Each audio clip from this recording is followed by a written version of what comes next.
Hello, good evening and welcome to the Benney Babbles Podcast. My name is Geraint Benney and I'm your host for the evening. Tonight's guest, sorry about that. Tonight's guest is the one and only Mr. Gareth Dyton. He's running a little bit late at the moment, so we're just waiting for him to pop in to the studio so we can have a nice chat. If this is your first time tuning in, then welcome to Benney Babbles.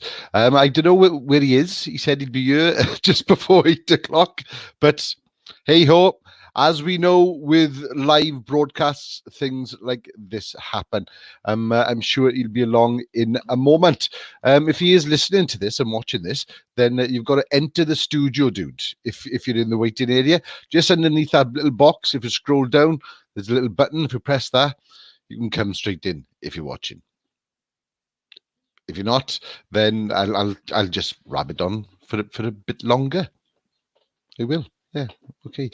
Anyway, Benney Babbles is sponsored by the Enhancement Project. The Enhancement Project is a life coach in your pocket. If you go to, if you look on the App Store and Google Play. Oh, here he comes. He's on his way. And Google Play, then you can find us there. So that's the Enhancement Project app, sponsoring of Benney Babbles Live. And as you can see, that's exactly what I'm doing. I'm just babbling as Mr. Dyton logs in. And let me just say to him, log in. Yeah. Anyway, he's on his way. He is on his way. If he can give me a ring if he's stuck, but he is here somewhere. I haven't got anyone else set up over the next couple of days. But I will be back by the end of the week, hopefully with another guest. I know I'm supposed to be on another podcast myself this week. The No Idols podcast with Charlie. Now, Charlie was on a couple of weeks ago. If you go look back in the log, you can find his Charlie Bat. Really interesting young man, and he's doing them himself. Now, right then, our guest is here. Let him into the studio. Mr. Dyton, how are you, sir? Welcome. Benney Babbles. That's okay. Babbles. It's called Benney Babbles, and I can babble for the best of them. You've been babbling for about 15, 20 years. I've known you, sir. I have, yeah. Not bad. Not too bad, my friend. How are you doing? Yeah, not too bad. Day off today, so I've been doing a bit of gardening. Oh, nice! Making most of the nice weather. We got a viewer, Lee Woody, who was on last Monday. Excellent. Yeah, last Monday. He's tuning. Hi, Lee. Thanks for tuning in, sir. There he comes up on this thing. Hi there, guys. Hi there. Hello. Hi there. So, yeah, how you find? Obviously, life is sort of where everyone else is quieter. You were busier. Yes, in a word. It's been challenging, to be honest, and I feel fortunate enough to work alongside some incredible people. And I kind of think if it wasn't for the support that we all give each other, then obviously, you'd wind up in some pretty dark places pretty quickly, to be honest. So just in case anyone doesn't know exactly what it is that you do, apart from being world famous DJ, you were infamous DJ. They put me on last to actually sort of make sure that everybody goes home. Yeah, that was the same deal. That was the same deal with me with the band. That was. Yeah. So Gareth, you're an intensive care nurse, yeah? No, I'm a clinical nurse specialist. I'm Right. a ventilation specialist nurse. Oh, right. So I ventilate people. I usually work for the home ventilation team, but obviously there's an acute service that's run through 2 hospitals in Cardiff and Vale, and of course we manage that. Yeah. So obviously since the COVID stuff, a lot of the community stuff is kind of not so much shut down, but we're managing it in different ways. We're doing video conferencing. We're doing like kind of We're doing like a clinic where people pull up in their car and we kind of test their bloods and check the machine and kind of stuff. So looking at ways to limit the risk to us. But kind of since all this has happened, I've been a lot more involved in the wards, predominantly in the Heath, more than anywhere else. So it's they've been managing obviously B7, and sort of a big shout out to any staff from B7 who tune into this, and kind of lots of like sort of other wards across the hospital, because suddenly everybody needed to know how to work ventilators. So for the first month, I was just training constantly from 8:30 in the morning until sort of 6 o'clock at night, training on ventilation and blood gases and oxygen delivery and kind of stuff like that, really. So obviously the training stuff kind of it's been ongoing, but it's not as intense as it was. But now I go in to support the staff on the wards. If I got any patients on the ward, I review them. Usually, because I'm already donned up in my full PPE, I'll hang around for a bit to see if I can help to do anything else, because otherwise it's just a waste of equipment. And just so kind of covering more wards than we were, and sort of just keeping an eye on people, really, actually making sure that people have got the right stock and the right equipment, because we had to change. Sorry, just on my dinner. Sorry, I had to change like kind of how we ventilate people to some extent, because the circuits and stuff have had to change, because they usually ventilate into the air. Well, we know COVID-19 is particularly well spread through aerosol droplets. So we've had to rechange the circuits and stick out extra filters in just to try and make the staff as safe as possible, really. Yeah, heavy stuff. It has been pretty heavy, to be fair. It has been pretty heavy. It has been heavy, yeah. It's because, it's strange times that we're living in. Very strange times we're living in. I never thought that we'd be, go through this kind of, or any kind of thing that would affect the whole world. Because that's what it's doing. It's affecting the whole world. And it is affecting the whole world. I never ever thought that I would, go through, be in that kind of situation. And it probably you were the same, probably. But yeah,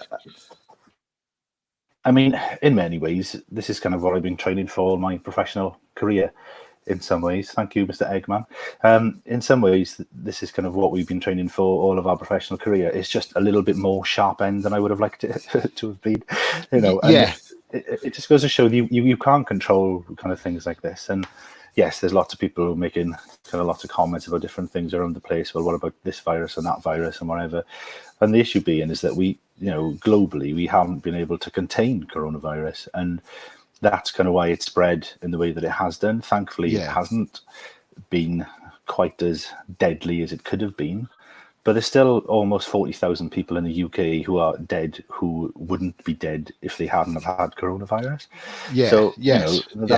That's nothing to be sniffed at, to be quite fair. No. And it is. I think sort of your side of things, I think you guys have been absolutely amazing. You know what I mean? It's, it is a war, really, and you were on the front line. Yeah, it has been a war, and one of my colleagues made a comment when it all first kind of kicked off, and kind of we started to have patients coming through, because if people are extremely ill from the offset and they've been going straight to ITU, we've been trying to ventilate people on a ward and provide CPAP and high flow oxygen therapy to prevent them going to ITU. That's been our main stance, or people who aren't suitable for ITU. And I remember I had a phone call from one of my colleagues when it was all kicking off, and he used the famous World War I reference, I'm going over the top. Yeah. Because of course, actually the trench warfare, like sort of scenarios, when things kicked off, the troops would go over the top to go and fight in no man's land, and that's very much what it kind of felt like at that moment in time, and quite an alien environment for it to go from wearing a regular uniform to wearing your regular uniform and then 2 layers of protection kind of on top. You can't see anybody's faces, you don't know who you are, so we've had like photo badges made with our name and stuff that we go in and we sell it makes, to ourselves. It makes you more human, just so people can identify us and see who we are. Although I am although I am now able to recognise a handful of my colleagues purely by eyebrow alone. It's a skill I never thought I'd acquire in my life. If I see someone's eyebrows, oh yeah, that's Rhys, that's Sarah. Just for the shape of their eyebrows. Yeah, but I suppose it's for the people that are going into hospital, and suffering with this, it's frightening enough for them going through it without, like you said, without that impersonal. So having a picture of yourselves on, you think it does. Yes, I suppose it does help with them. It does, and it shows us to be human beings as well, rather than just some kind of faceless android that's coming in to do bits and bobs, and kind of to some extent I kind of come in, do the bits I've got to do. And then I kind of hang around for a bit to help out. But some of my colleagues are in there for me for up to 2 hours at a time. Yeah. And that's in full kind of kit. So obviously, my hat's off to them, really. They're spending a lot more time in that situation quite often than what I am. Excuse me. Yeah. And yeah. Yeah, that's it's.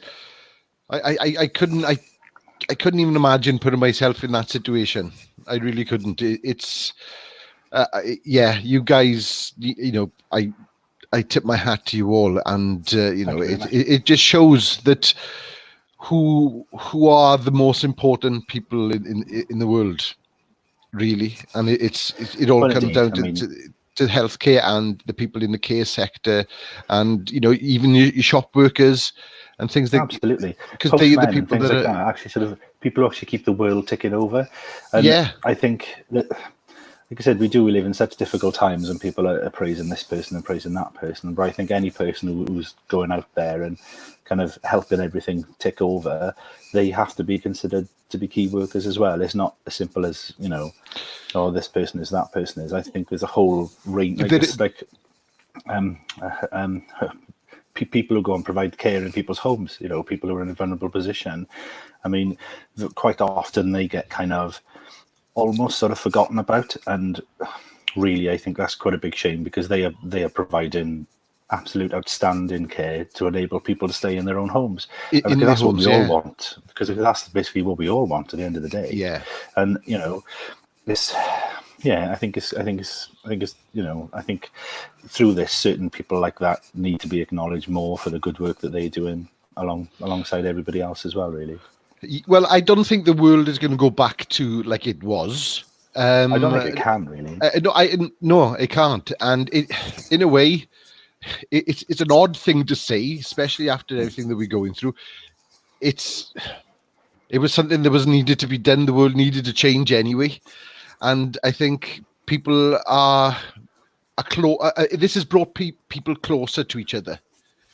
In some ways, it has, and I think in some ways it's shown some division as well. And it's sadly in this world, there's always people who have and people who have not, and there'll always be some people who take advantage of that situation, and. Sadly, throughout this, there's been some times as well where people haven't always been community-minded and haven't always been community-spirited. Things like, obviously, buying everything in the shop without leaving food for everybody else, and, things like that, really, I think is, Well, at the beginning, I think the word was panic buying, and I think that's just basically what every people did. It has got better. It has got better. Yeah. And, But let's hope that it does sort of bring that community spirit back into what was, especially the valleys, we were very community spirited. Yeah, sort it's of one of those things we've always been famously known for. It has, what's the old saying? We'll keep it welcome in the hillside, and it's always been that. But I think for the last sort of 15, 20 years, it had sort of started wavering. You got people coming in from all, everywhere. So, but I think this is bringing these people back into the community as well, because I hope so. We got people living in the valley that never go to Aberdeen because they work in Cardiff, and they just commute back and forth, but they don't actually do anything in the area. But they are starting to basically be more involved, and for things like that, I think it's been a very positive thing, and hopefully it'll carry on with that. Now we've done this. We've talked serious stuff. Serious stuff. Now let's have a talk about a bit of a Chunky's choice cuts. Now Gareth is a DJ on the Valley's very own internet radio station, Dapper FM. And it's twice. I've been doing it for 9 years. Has it been 9 years since I twisted your arm and it's a combination between you, Eggy, and John. Get on. You held me. Eggy slapped me, and John sat on me. Kind of, between the three of you managed to coax a show out of me. And to be fair, I'm very glad that I did. I thoroughly enjoyed it, and kind of at more difficult times in my life as well, it's been an absolute lifeline. And it's something I really, really enjoy doing. It's given me the opportunity to explore some excellent bands and meet some excellent people. And it's surprising, not just locally, but from kind of all over the world as well. I currently have listeners who are like famous kind of super producers from the States. There's the two guys, Brian and Toby, involved with a band called Bells Into Machines. And Toby is Toby Wright. If you've listened to any metal over the last 20 years, there's a chance he's produced a good handful of those albums you've listened to. Brian Demar, as well, is an excellent music producer in their own right. They've recently got new projects online, and they've actually sent tracks to me first to listen to before anybody else. That's awesome. That is all. Nick Geek sent a message. Mr. Dyton, sincere appreciation from me and Sue to you and your colleagues. Thank you, Nick and Sue. So big love.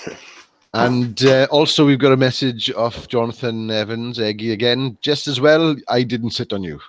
Well, to be fair, I was worried at one stage where it was a toss-up between him and John, and kind of they actually played pitch and tossed to actually kind of see who would do it, and luckily John won. But so it's been 9 years now of Chunky's Choice Cuts. It has, yeah. We started initially as a 2 hour. Sorry, I'm talking over you. It's because no. I'm not actually being rude to you. You know I love you, really. No. We're here to listen to you, not to me, honestly. 9 years. Yeah, it started off initially as a 2 hour show, and then over time it's developed into a 3 hour show. And to be honest, there's some months where I could quite easily do 4 or 5 hours, depending on new music that's out there and what's been there. But obviously, work-life balance and things like that, I'm happy to keep it to kind of once a month. And kind of, if it means I'm not kind of bombarding people with my nonsense too regularly as well. I'm aware that I've become a bit of a spam monster in the run-up to a show when I do my whoring through Facebook and Twitter. Guilty. I'm very, very guilty of that, and I kind of enjoy it as well, to be honest. I kind of think I've had my Facebook suspended in the last 9 years. It kind of used to be a thing. I used to do my spam in a week before the show because I do so much spam, and I get a 3 day Oh, I'm not that bad. Facebook suspension. And I've also had a couple of sort of 40-hour Twitter bans as well, but you know. I'm not that either. Oh, I'm doing something wrong. You're gonna have to teach me what to do. Just hard and often, really. Ooh. You like it. Yeah. So it's once a month on a Thursday. Is it the last Wednesday? Sorry. Usually third Wednesday of the month. Usually. Right. Yeah. Right. usually the third Wednesday of the month. Unless there's something going on around it, in which case I'll advertise that it's slightly different. And on the other weeks, repeats of the current show go out at the same slot. So effectively, if you like eclectic alternative music and you want to listen to radio between 9 and midnight on a Wednesday night, then obviously go across to dapperfm.co.uk and you can catch up with me if I'm live, or if I'm not live, there'll be like sort of a previously recorded show. There we are, yeah. Best plugs you can get. That is a plug, wasn't it? That was a hell of a plug. Oh no, I'm being banned from StreamYard now. So it is an eclectic mix of music that you play as well. It is, yes. It's like you've been brave in the past, and you've played Elvis Presley to. I have played it. And he was a guest as well, actually. He was a guest, yes. Me and Elvis, excuse me. Yes. Elvis has been a guest a few times on your show. He was. I've been thinking about a couple of times as well. That's true. I've been thinking about getting him on you, but we just don't get on. You know what I mean? But you argue like hell, though, don't you? Really? Yeah. It's weird. It's kind of almost as if you're the same person, but slightly different. There's just too much similarity between you, to be frank. So, is there you've had a little break as well during the lockdown, yeah? Yes. Well, the difficulty being is obviously the studio is kind of shut because of non-essential travel. Obviously, I know some restrictions have been lifted in England, but obviously in Wales, we're still on full lockdown. So obviously it would be considered to be non-essential travel. Also because my work pattern has been liable to change. Like how I work has been largely I work 5 days, kind of on like a Monday to Friday basis, but obviously we're working Saturday and Sunday now. We've also had some shifts where we've ended up, rather than work say between 8 and 6, we've been going in at 12 and finishing at 10, and it depends what level of support is needed from us at that time. And it's been quite difficult to predict. So I don't want to kind of say, right, fine, in 3 weeks' time, I'm going to do a show. And then kind of that day, I'm told not to turn up for work at my normal hours, that I'm then working until 10 o'clock at night, which, to be fair, has happened, to like our colleagues and stuff around that time. Oh, excuse me, my cat just attacked me. He does that quite often on the show. Yeah, he wants food. My cat's got a habit of she'll walk in, she'll look at me, look at her bowl, look at me, look at her bowl, and I put food down for her earlier, and she watched me put the food out, and then she turned around and just went meh and kind of patted away from me. He's because I wasn't taking any notes of him then, he came under my desk and he leapt up on me. Wow. Yeah. Oh yeah, he's a leopard, I think. He is a cheeky chappy. Yeah. But so is there anything, what's coming up over the next, after the lockdown, and you're looking forward to, sort of trying to get back, especially some sort of normality, so at least you'll be doing shows? Very, very much so. I put out a Spotify playlist yesterday because it's something that I've kind of wanted to do, that I'm trying to think if I had a way of kind of doing a show remotely, but obviously timing and trying to put time aside for that has been quite difficult. And then I kind of thought, well, rather than listen to me babble in between songs, why not create some playlists and put them out for people to access via Spotify? So I published a 30-song playlist yesterday, which is, I think I was kind of enjoying the sunshine, and it was more of it's kind of a laid back, kind of groovy. It's not as eclectic as some of my shows have been. It's mainly kind of electronica and dance and a bit of hip hop and kind of stuff like that. It's featuring bands like Die Antwoord, Run the Jewels, Peaches, Head Noise. I've tried to kind of mix it up and kind of just be a reflection of some of the things that I've been listening to throughout the lockdown period, really. There's a band from Belgium called the Cultural Studies, who are like a spoken word kind of electronica band. And I just absolutely adore them. I think they're really, really good, and they certainly deserve to be heard of by a lot more people. But if you want to go to Spotify and have a search for me, it's called CCC Lockdown Sessions 1, and I'm hoping to do some other lockdown sessions as well. I've already thought about doing a more kind of rock, kind of punk rock, industrial metal kind of vibe, just because I think that kind of captures the vibe of a lot of people at the moment. Yeah. And obviously there's lots of quite topical songs that you could include within that as well. So has the lockdown spoiled any festivals for you this year? Not so much festivals as such, but it's ruined a lot of gigs for me. Suddenly, April and May next year are looking really, really busy. Save up your holidays just for April and May next year. I think I'm going to have to, because almost everything I had planned has been rescheduled for April or May next year. I had Nick Cave, John Grant tickets. I had Bright Eyes tickets for September. That's been reorganised for a year, September.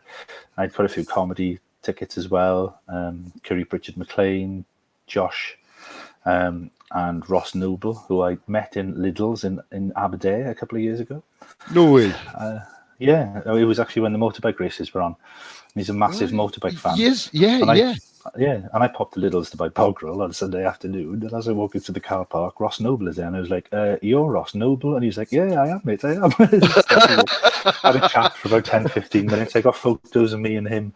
Obviously, I did a selfie of that because it kind of had to be done. Yeah. But yeah, there's a selfie of me and Ross Noble in actually kind of Aberdeen Lidl's car park. How bizarre.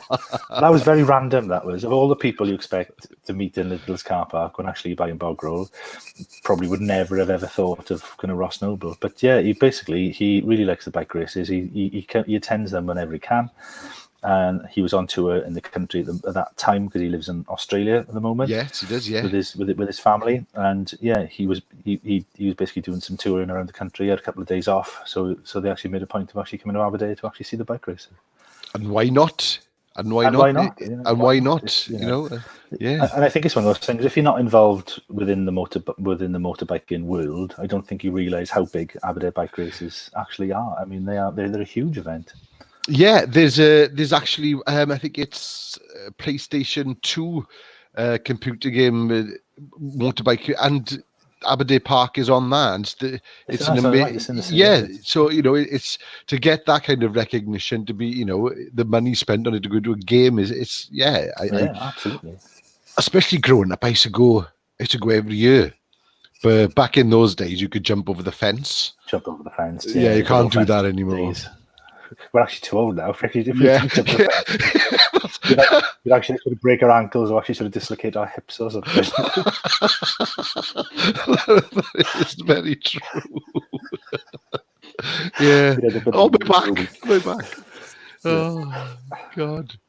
So to go back to your question, obviously from a festival perspective, it was quite early in the year when you could see things were starting to kind of happen, and I kind of felt, well, is it worth investing in festival tickets, realizing there's a good chance that things were going to be postponed? Yeah. Because there were a handful of things I kind of really fancied, and I kind of thought, well, no, I'm not going to buy tickets to that because it's just not going to, I just can't see it happening, really. Yeah, well, I was hoping to go to Between the Trees Festival.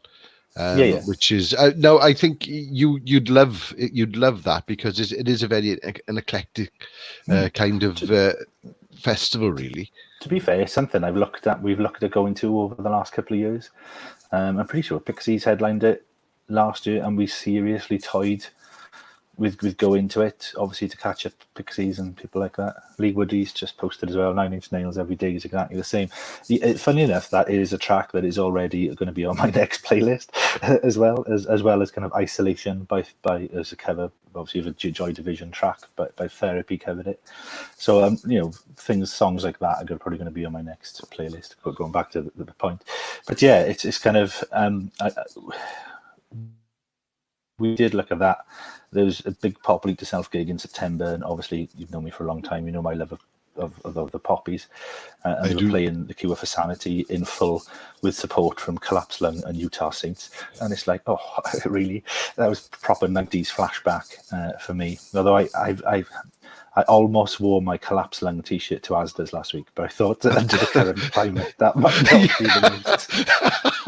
might not be the most successful thing I should do. You're allowed, though. I'm allowed. I'll make a point of doing that. On my next day off, if I do some shopping, I'll put my Collapsed Lung t-shirt on and I'll wear it. That's hysterical. And cough when I'm queuing to go in just to see what happens. Well, it's going to be interesting to see now after, when the lockdown comes down, to see how things like comedy festivals or even comedy gigs or gigs in general really are going to cope. The first podcast I did a couple of weeks ago now, I spoke to Aled Lewis, who's a promoter, and we were talking exactly about that, about how it's going to affect, because obviously all his things have been cancelled and he's had to postpone things, but you say they're already looking at ways that they can still open when things are, so they are trying to put everything in place now ready for. So there are people, I think we don't see it, but no, there are things behind the scenes that people are doing to try and get some sort of normality back for us. What do you think as well? There's been quite large numbers of people who've suddenly lost, their livelihood, whether it's performers or like stage hands, lighting guys, engineers, people who assemble all the stage and things like that. Exactly, drivers, people who print the tickets, the people who work in the box offices is something you don't always necessarily think about. But there's this whole kind of, group of people who are suddenly, well, they're unemployed effectively because they're not there's no gigs, so of course they're not going to. And it is, but as you said, you just think of the people that you see there on the day, but there is so much more that goes on at a gig. Like you said, you got the lighting crew, you got your stage crew, and your sound guys, and it's so it's something that needs to something that's got to come back really to cater for their jobs, really. Well, indeed. And I think whilst there's been lots of online stuff, like, have you been watching the COVID Arms comedy performances on Saturday night? I have seen them, but I have a family quiz on a Saturday night. Right. We don't have a family quiz because we'd probably end up killing each other. So we've been watching quite a few of the sort of COVID Arms, and obviously the price varies between how much interaction you want, and they've had some pretty big names and stuff on there, but they've been doing it. They've been raising money. One of them is to provide food banks for the kind of vulnerable people. Excuse me. Yeah. For the vulnerable people in society, and also they've been splitting the money then to pay people, like actually the performers and the people who help in the promotions and things like that, to make sure that people can at least put food on their table. I noticed. I think it was 2 weeks ago now. The same thing with wrestling. Wrestlers have been doing the same kind of thing, trying to put private things on just online and doing stuff, because it is they've had to think out of the box really to try and make a living. This is why even though I don't get paid for this, this is why I started my podcast, is because it was I had to do something.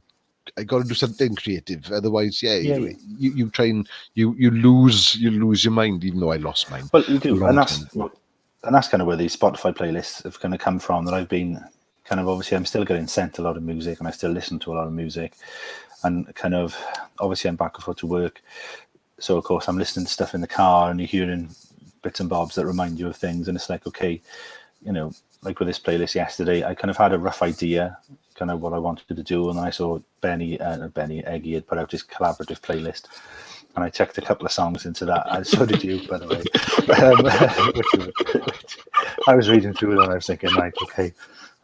So I thought although I did throw a couple of curveballs in myself with some Die Antwoord and some Little Big, but they were good. I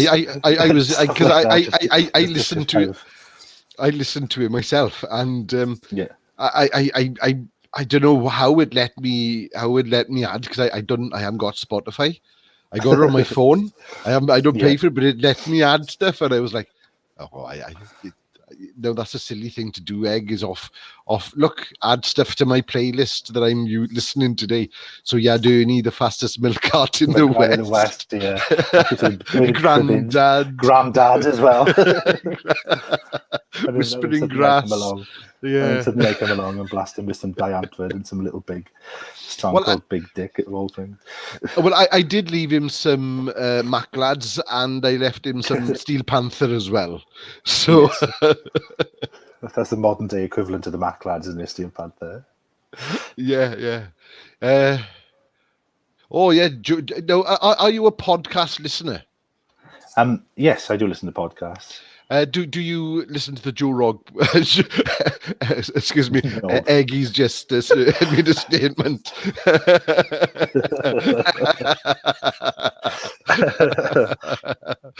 Getting Benny.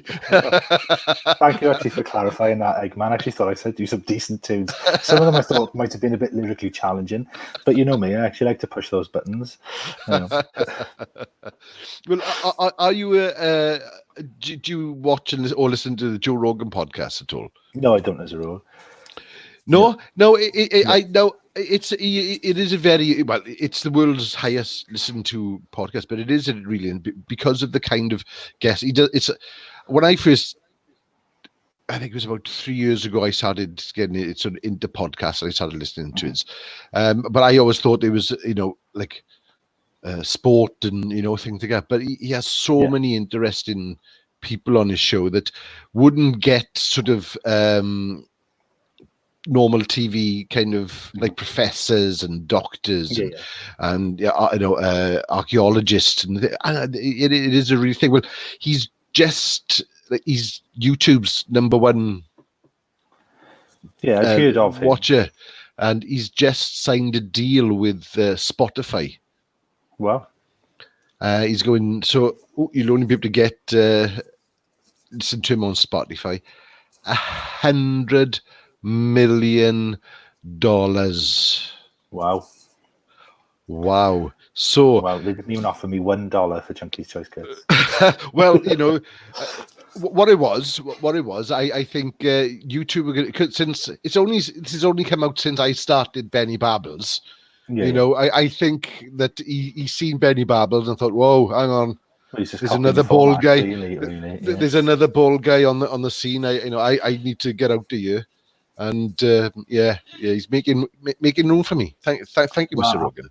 And if anything, he's opening the door for more follically challenged people to follow in his footsteps. Exactly. There's nothing wrong with that, is there really? I'm just going to find you. Tell you the name of the podcast that I've been listening to. There's one called Jokes by a comedian called Mark Simmons, and he basically has guests on every week, and they talk through jokes, comedians talking through jokes they've tried to do that haven't worked for any particular reason. And there was one last week that had Nick Helm on it, and I really like Helm. I think he's absolute comedy genius. And I saw him on his last tour, Phoenix from the Flames, and he's talking about some of the stories that were involved in Phoenix from the Flames, and also he's very candid about his mental health issues as well. So the fact that he's out there and is being that brave, I think, is an excellent thing, because then it encourages more people to speak out about any issues that they are having around things. And I like the All Killer No Filler with Kiri Pritchard McLean and Rachel, and they talk about different serial killers every week and kind of babble. They go off on massive tangents talking about everything and anything. And Ramesh Rangan Nathan does one called Hip Hop Saved My Life. All right. No, I didn't know about this. He's a massive hip hop fan. He is, and quite often, like kind of every show that I either have a guest on, or they'll talk about a different hip hop album that's massively influenced him. And obviously, there's lots of comic bits and kind of stuff like that in there as well. But they kind of the three main podcasts that I kind of listen to, really. I've been listening to the Richard Herring podcasts as well. Have you listened to any of them? I've been meaning to get around to those. Yeah, they are. He's got quite a collection there now, so it's but well worth a listen to the Richard Herring podcast. That's one of the things on my list that I do intend to listen to. I think, particularly the last couple of weeks, because of the fact that I wanted to put something out for people to listen to, I've been listening to kind of, okay, I've got this idea for this track, and where's this going to go, and trying to build a set. Around things. So I think because I've been conscious of that, I've been listening to more music when I've been back and forth. And I think sometimes as well, if you've had, like, there was one day I came out to work and it was particularly heavy, and I just wanted to listen to like something really noisy in the car on the way home. Yeah. So I ended up just listening to Slipknot quite loudly, kind of all actually the way home, and it was very therapeutic and very, very cathartic. Ministry is very good for that position. As well, really. Actually, sort of Jesus Built My Hot Rod is actually like sort of an M4 classic. You have to do an M4 playlist. An M4 playlist, yeah. An A470 actually. Look at them now. It's actually drivable in the mornings rather than kind of crawl to work. I think that's the thing I'm going to miss the most when society goes back to being normal-ish. Is the fact that my commute now takes me half an hour rather than an hour and a half. Yeah, I can imagine. That's the one thing I don't miss is that commute in the morning back and forth to Cardiff. It's not something that I'm missing at all, but I'm sure. But I'm as well at the same time kind of thing as well, if you know what I mean. I'm sure. What is it? Strapping young lad. Yeah. I know, Lee, you probably think I am a strapping young lad. No, it is a band called Strapping Young Lad he's referring to. Yes, Devin Townsend actually used to be there, like sort of guitarist, didn't he? It was his project before he went off to do the Devin Townsend project. And they are particularly nice and noisy, as are kind of Mastodon and things like that as well. There's lots of places for things like that. It's just that I came out to work and it's just right. I've been kind of dressed in. Yeah, I've been dressed in full PPE for longer than what I haven't been today. I want to go home. I'm ready to go home, and I'm tired, and I kind of need that something that's going to give me that little bit of energy and that little bit of inspiration to kind of get me there. And to be fair to them, they did. Good. I bet they always wake me up. Although ironically, I'm surprised they've cancelled their gigs because they actually are the only band that already wear masks. So fasten them and put like little filters in them, and then they could still go on tour without actually infecting anybody. They were prepared already. Well, personally, I actually think they're missing a trick there, Ben. To be fair. Well, hey, get on to the publicist. To actually sort of tweet them, mate, and say, make some money out of this. They could make some money, or even more money out of it. Yeah, they could be selling their own COVID masks. They could. Although I get lots of emails from kind of lots of bands who are kind of pushing merch and tour dates and stuff like that.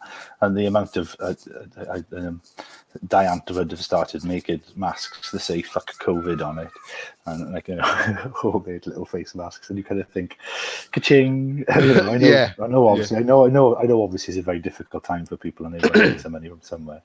It just felt like that little one step too far. Almost. Go to Tesco's with your fuck COVID mask on. Well, with my fuck COVID mask on and my collapsed lung t-shirt. Yeah.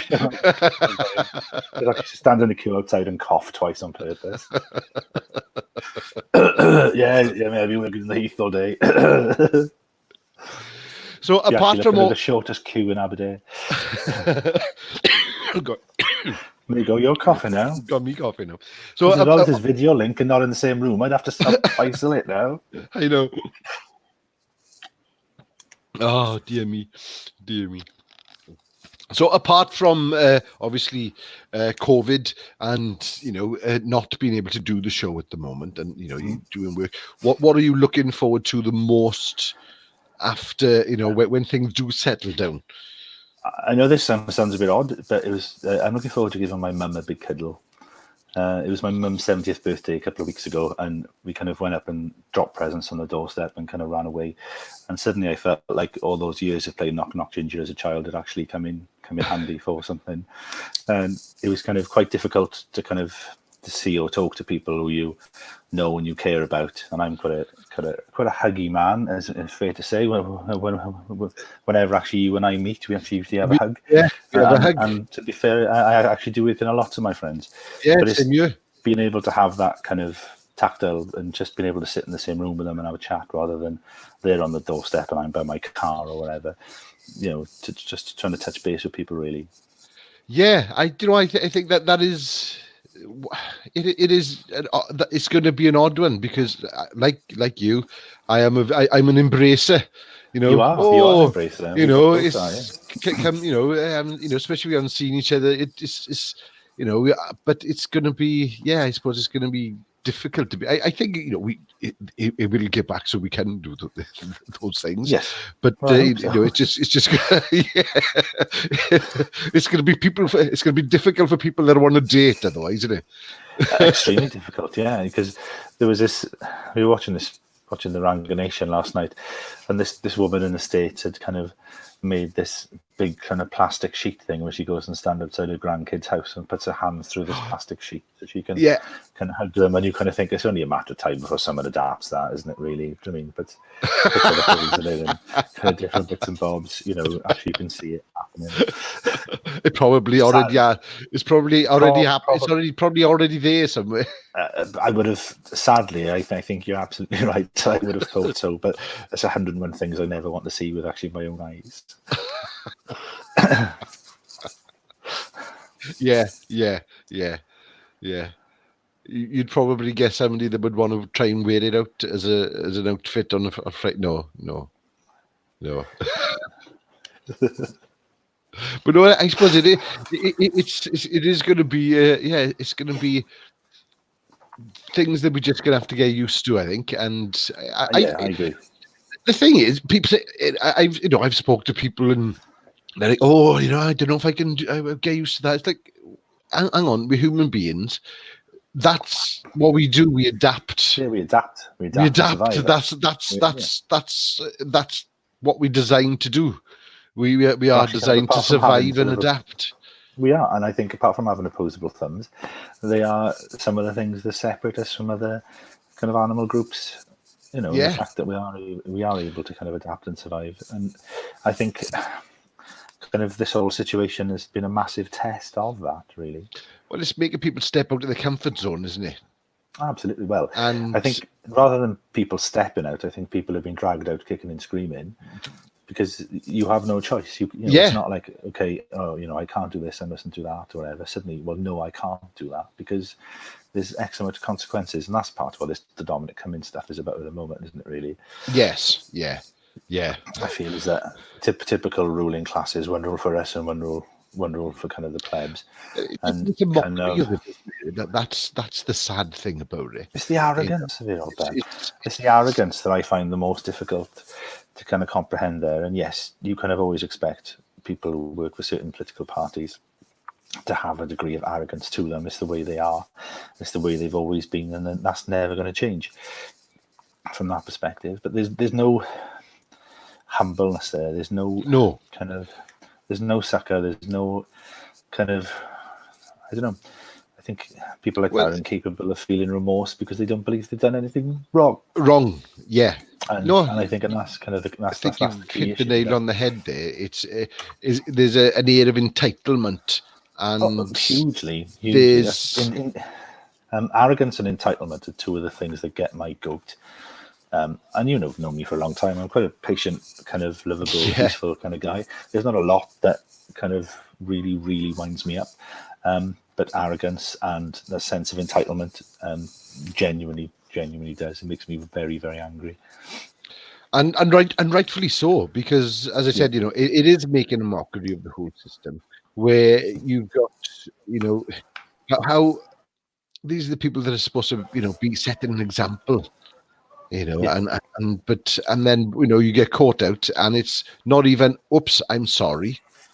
I apologize. I've done wrong. I think it's sort of no, I did right. It's which personally, if he come forward and said, well, look, no, I was in the wrong to do that. I shouldn't have done it. So I'd have a bit more tolerance for his bullshit.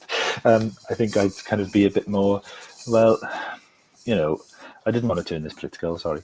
No, it's okay. But there's been issues today where one of the hospitals in Weston-super-Mare has closed its A&E department because they've suddenly had a massive influx of people who are potential COVID positive.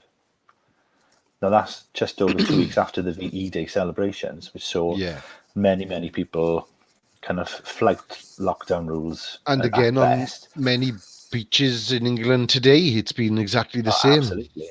Yeah, absolutely. absolutely. And you kind of think, well, how then can they come forward and criticize people who are doing that? It's that whole do what I say, don't do what I do. Do what I routine, do, yeah. And that really winds me up. And that only works for me.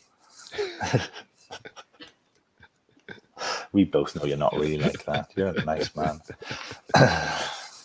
Most of the time. Yeah, it is.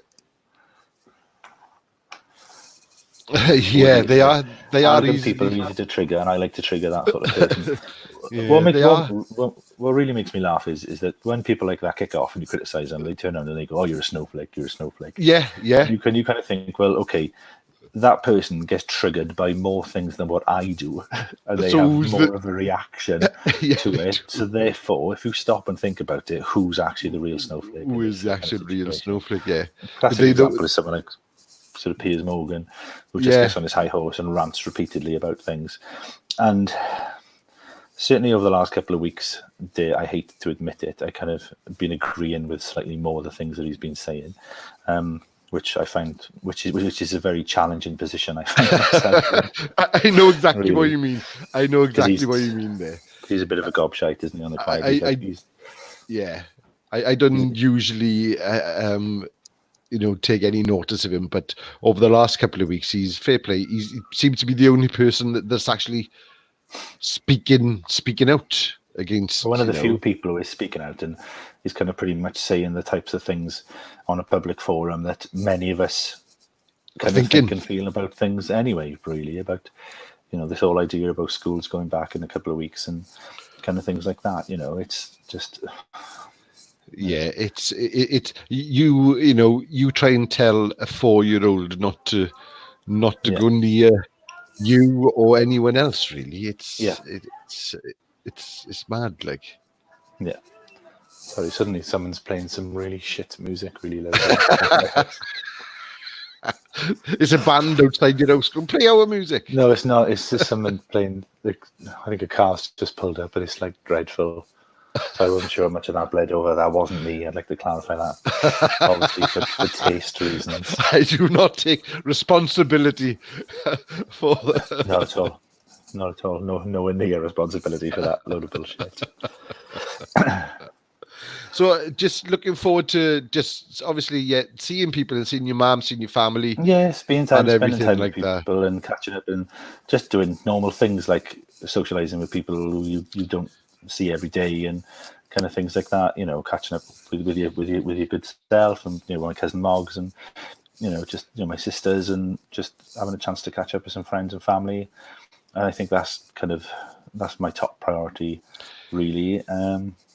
In things, it's kind of I feel that although I've been working full time, I don't really obviously tales from lockdown. I think, well, okay, I'm not locked down in the fact that I'm still working. But then when I have days off, you kind of think, right, okay, so lovely. Like for example, the same as sort of this afternoon. If we weren't on lockdown, we probably would have loaded up the camper van and gone and kind of spent the afternoon on a nice beach and had a nice walk somewhere. And kind of just enjoyed the sunshine, and I'm enjoying doing the gardening, and that's been great because I feel I've reclaimed the kind of garden back actually from sort of the king of brambles, who I'm absolutely convinced was actually living at the bottom of the garden. So I've kind of destroyed his sort of domain over the last couple of weeks.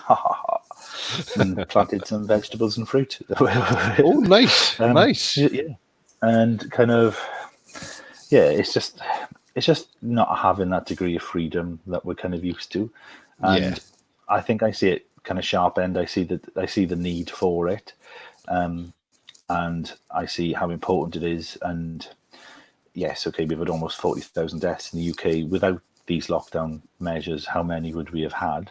Yeah, and how many lives would have not been taken if we'd locked down sooner? There's or my criticism of the government, or further criticism of the government. It's allowed. Well, yeah, it is allowed. It is allowed, just as well. Yeah. Well, this is by the time you go back to it. Well, this is one of the problems with modern politics is, you're not allowed to criticize, and you should always be able to criticize. You get absolutely, and I think you should that's always. your right.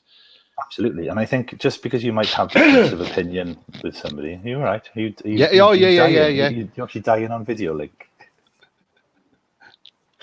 Well, I know somebody that can get a ventilator for me. Well, the trouble is, I probably couldn't get a ventilator for you because they're all being used. Yeah, you actually kind of missed that boat by about 6 weeks time, to be fair. It's kind of, I think it's one of those things. It's important that you can have differences of opinion with people without necessarily disliking that person. Yes. But I feel, particularly through the use of social media, that it's almost become quite kind of crypto-fascistic. And the fact that if you have a different view to someone, or you don't agree with everything they're saying in the whole, then you're some sort of idiot, and kind of, and it's something I've been seeing more and more of, and people having different opinions about things that are going on in the world. That kind of people seem very driven and have a very one-track mind about things. And if there's any disagreement or kind of questioning of that, then I don't know. It actually feels quite kind of. Some of the responses I've seen obviously seem quite fascistic, and their values. Does that make sense? No, it makes total sense. No, it makes. I can't say really it makes me laugh, but that's what makes us human. Is the fact that we can have difference of opinions, and we can have all these different things, and I think it should be celebrated, because if everyone thought the same, then what kind of world would we live in? It would. So, but I think what we've lost is the ability to listen to somebody else's opinion.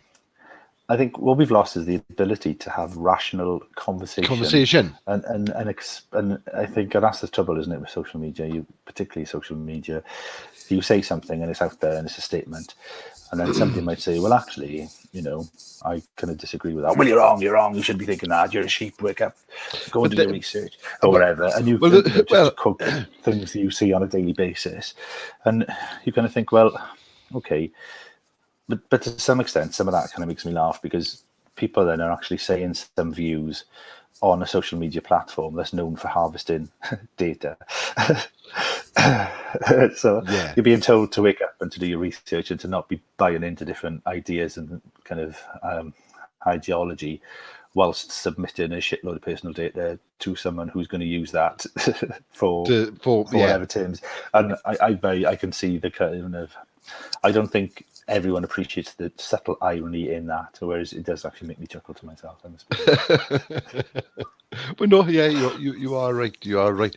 But it's just, again, it's a strange world that we live in, where communication has come down to sound bites, really.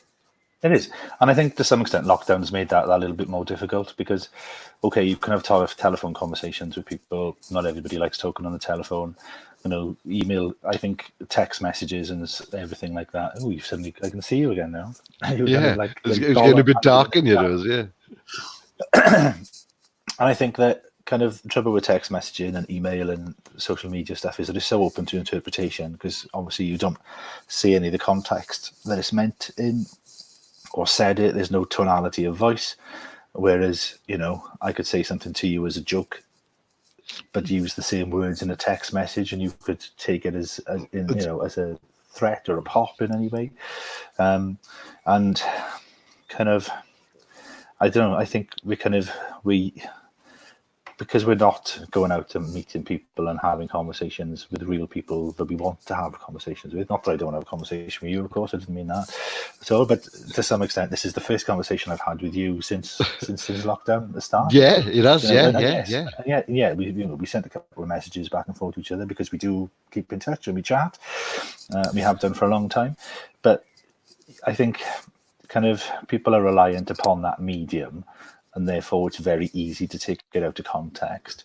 And you can take both. Your meaning can be taken out of context. What you say can be taken out of context, and then any responses become less they become very open to interpretation. And I think quite often it depends how you want them to be interpreted. If you're saying something in a challenging way, you will find whatever anybody says to you challenging. Do you know what I mean? Because it's that mindset, totally. isn't it? It's actually kind of that psyche. And I don't always think it's very healthy, and particularly not at the moment. Obviously, we need to make sure all of our mental health is in check, because, we are isolated, and I think things like that are having quite a big knock-on effect to kind of individuals as well. They are. I was talking to my colleague Craig, and we've been talking about, the amount of social anxiety that's going to be happening. Well, it's already happening and is going to continue to happen as lockdown comes down, because lots of people have already got it, and lots of people are going to be still afraid to come out afterwards. And I think it's going to be quite a very, very, very serious, problem that's going to happen within society. And like as you said, coming along the bottom, say we've launched an app to try and combat this as well, because it is about mindset, as you know. And once you get into a certain kind of mindset, it's hard to get out of. Very, very much so. Very much so. And I think it's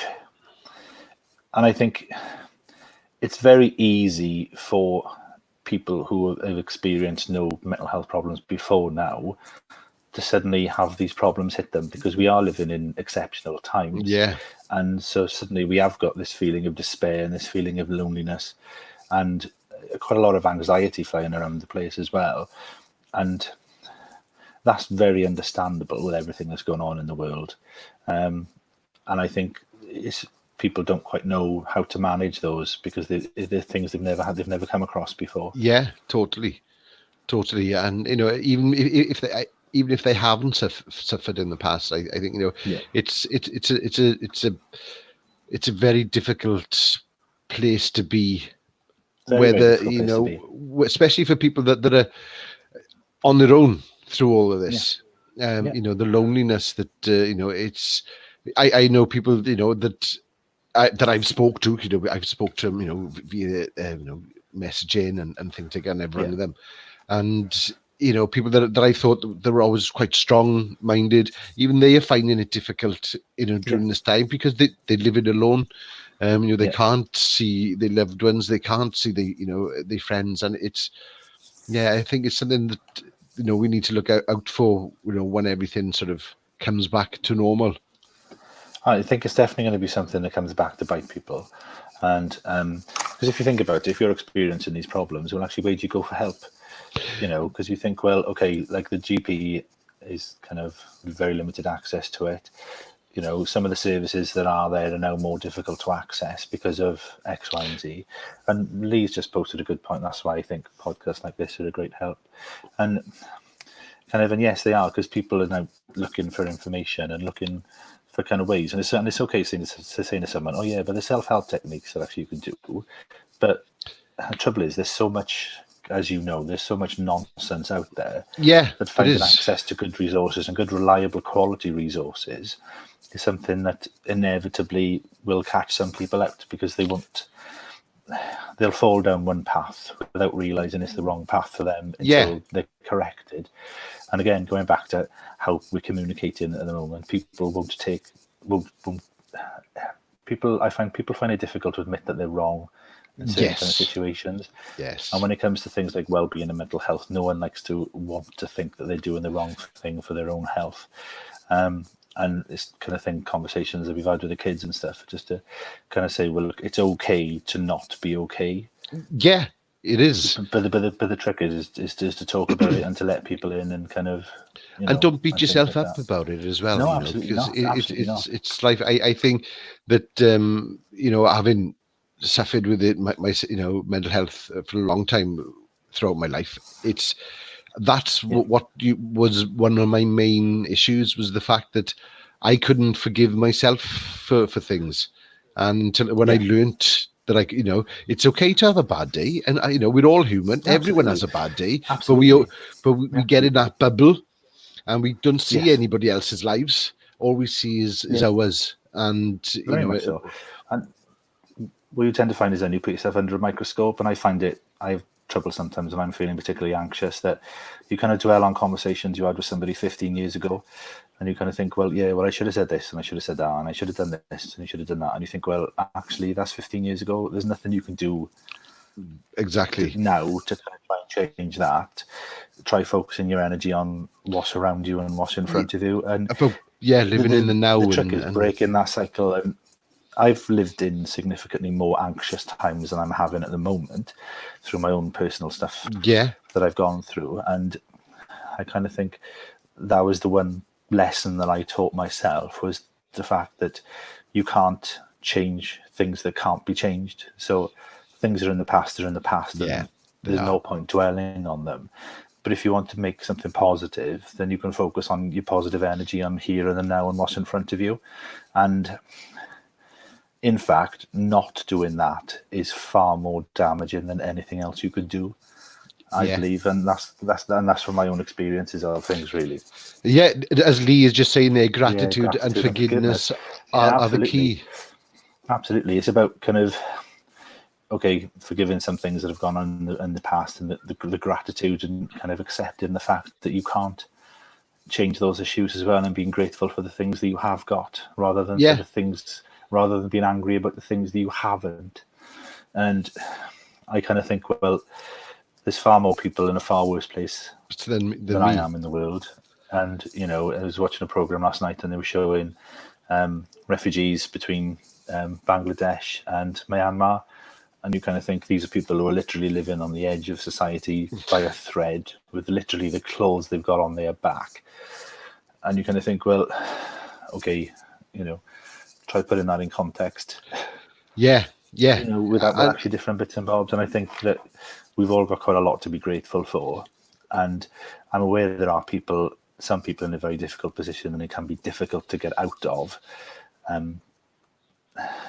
It's not being afraid asking for help.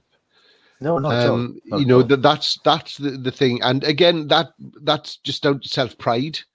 And wanting to admit, as you said earlier, admitting you're wrong, it's asking for it. But once you ask for help, the weight that lifts off your shoulders is massive. Yes. And there are marvelous places out there, that you can get. There are help fantastic from. places. I think we're lucky that we live in lots of places in a society at the moment where mental health and mental well-being is coming up the ladder, and people are more and more people are taking notice of it. Well, in some ways, we've never been more in an enlightened time. In True. The fact that if you, and particularly, like I said, without sounding difficult, particularly being men in the kind of community that we live in the South Wales Valleys, if you went to the doctor 30 years ago and said you were depressed, or you had anxiety, or your friends in the local community would have laughed at you, and kind of, because of the culture that's there. Well, you would have been shunned, really. Absolutely. You would have been called all sorts of names and shunned, and people would point and laugh at you. Whereas now, I think if you had a group of friends and you come out and said, "Oh, look, guys, I'm a bit anxious about a couple of things at the moment," or "I've got this going on or that going on," we're far more accepting. And I think that's because we've grown both in knowledge and intellect, and accepting people that are around us. And I think it would be a shame if this lockdown kind of spoiled that. Yeah, it would be. But I think I got a feeling that it's gonna,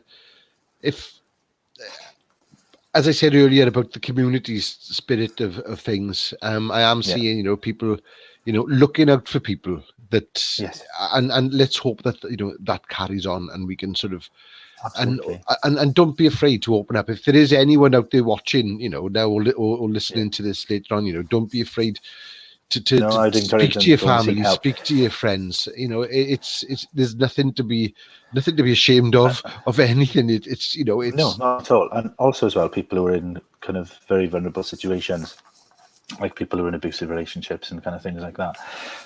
No one has to accept that as part of their normal life. Nobody. No, they don't. No one should live under threat of violence or financial trouble or physical or sexual or mental abuse, there are lots of places out there that can provide help, and making that first step is always the biggest thing.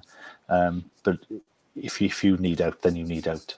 Yeah, and like I said, yeah, And I would encourage you to be kind of seek afraid. that help as well. Yeah. Don't ever be afraid of coming forward, because there are places out there that actually will kind of protect you. And there are, and like I say, if there is anyone out there, they could get in touch with the show as well, and it's it is a thing. Well, Gar, honestly, I thank you so much for coming on tonight. It was just one last question. Oh yes, go on. Yeah. Obviously, have you bought any lockdown purchases that you kind of regret? Because it's obviously people have got a bit more time on their hands, and people have been buying odd things off actually the internet. Oh, right. Well, I bought a mask. I thought, right, I'm going to get myself a mask. And I bought it right at the beginning, and I still haven't received it yet. So I kind of regret buying that, because I paid for it. Well, usually that's when I buy my things. But I thought, no, I'll go reputable. And I bought it on Amazon.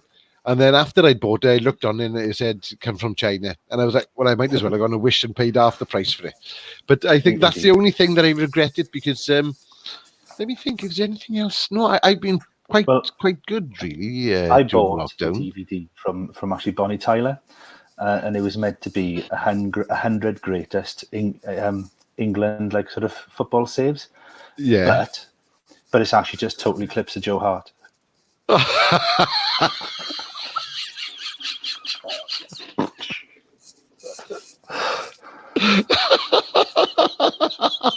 Oh, I like it. I end on a joke. I like it. I thought I'd end on a joke after it's been a bit kind of not so much serious, but I think it's worthwhile things to kind of talk about, really. Yeah, it is, and this is why I started this. I want people to have conversations, and and hear different sides of different people's stories, because myself. I love listening to people. I love learning new things, whether I agree with it or not. But I instead of arguing the point, it's like, okay, tell me why you think this way. Absolutely. Maybe I'm missing something. Yeah, exactly. And it's one of those things. I've never been immune to that idea. Perhaps I've got my thinking wrong, and I need to think in a different way, or I need to go around things in a different way. But I'm open to those sort of discussions with people as well. Totally, especially the last sort of 7-8 years. As you know, my life has changed dramatically in that time, and my outlook on life has changed dramatically. I used to be quite. My family would probably still say I'm stubborn. I'm quite stubborn, but but now I've got more time for why people are like they are. And and sometimes all it takes is a conversation, and you can understand. Oh, right, okay, yeah, and then that's fine. You can have that point of view, and I understand why you've got that point of view. But I've got a different one, as we were just talking about. I got a different one, and it doesn't mean that I'm kind of wrong. It doesn't mean that you were wrong. It just means that we've come in at something from a different angle. And there was a lesson I learned when I was a newly qualified nurse. Well, not so much newly qualified. I've been qualified for 2 years, and I went to work on my first ever sort of respiratory ward 21 years ago. And there was a nurse who I was working with who was very old school, and had been kind of qualified for an extra amount of years, and this was done this way. And very, very huge knowledge base, very, very well experienced. And when we first started working together, we kind of clashed a little bit, because she was kind of old school, I was kind of new school. And then after us working together for a while, we realised that our outcomes were both exactly the same. But then we began to learn from each other.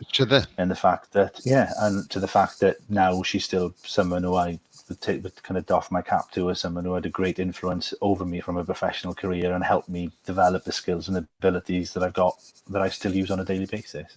Yeah. And like I said, that's what makes us human, is having those difference of opinions. I think we have got one more.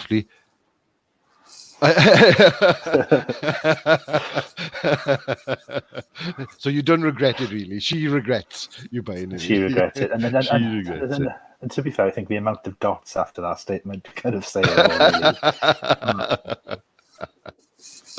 Well, Gar, I hope It's been a that pleasure as always, my we friend. get to see each other soon. And Very much so. we know, and when we do, we get to have that man hug that we always will do. Indeed have that. We'll have that man hug, and we'll actually have a couple of beers, and we'll talk nonsense together in real life. Probably Definitely actually hanging out the back of Jack's somewhere. I would have thought. Yeah, probably. Give the viewers another sort of shout out of where they can find you. Okay, you can either, if you go to www.dapperfm.co.uk, sorry, I just kicked the table. 9 o'clock every Wednesday night. When I'm live, I'm live. If I'm not, there's a pre-record.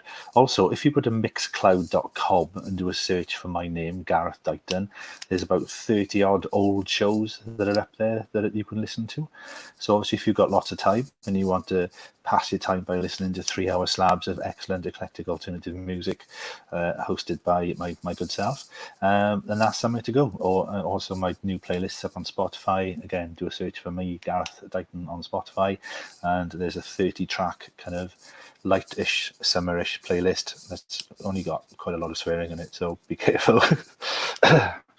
No one for the kids. Well, not unless you want them to be singing away to kind of fuck the pain away by like Peaches, which is not, which is actually my granny's favourite, I might add. It's not really, so I know. Well, Gareth, thank you so much for coming on. It's been a pleasure. Most welcome, my friend. Lee said, great podcast, guys. Thank you, Lee, for listening and staying with us all Thank throughout. You very much indeed. Thanks for everyone else. Comments on Fracture Nick and Sue. Yeah. As well. Thank you very much for your support. I shall speak to you all soon. We're gonna let me just move things. I hate on my computer. I got so many things that popped out. We're gonna end with where is it? Here we go. We're gonna end with the advert for the app. And thanks everyone. Speak to you soon. I got nothing lined up over the next couple of weeks, over the next couple of days, but I'm hoping to have one Thursday. Who it's going to be? Ooh. We still don't know. Until then, suspense. Have an amazing day. You take care, my friend. See you soon.